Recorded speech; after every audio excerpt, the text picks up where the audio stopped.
மேகதாதுவில் கர்நாடக அரசு புதிய அணை கட்டுவதை தடுத்து நிறுத்தும் விஷயத்தில் மாநில அரசு அலட்சியம் காட்டக்கூடாது என திராவிடர் கழக தலைவர் கி வீரமணி வலியுறுத்தியுள்ளார். சென்னையில் செய்தியாளர்களிடம் பேசிய அவர், மேகதாதுவில் புதிய அணை கட்டுவதற்காக 25 கோடி ரூபாய் நிதி ஒதுக்கியிருப்பது இந்த விவகாரத்தில் மத்திய அரசின் அலட்சிய போக்கையே காட்டுவதாகவும் குறிப்பிட்டுள்ளார்.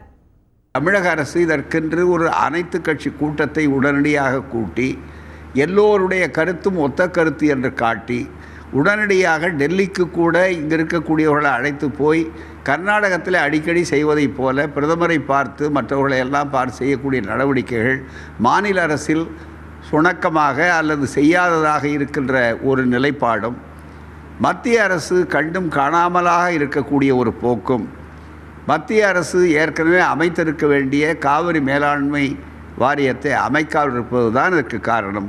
எனவே இந்த பிரச்சனை தீ பிடிக்க ஆரம்பித்திருக்கிறது. பெரிய அளவிற்கு வந்தால்தான் நாங்கள் அணைப்ப முன்வருவோம் என்று மத்திய அரசோ மாநில அரசோ இதில் இருக்கக்கூடாது. விவசாயிகளுடைய நலனை பாதுகாக்க அனைவரும் கட்சி கொள்கை வேறுபாடுகளை மறந்து ஒன்றுபட்டு நிற்க வேண்டும்.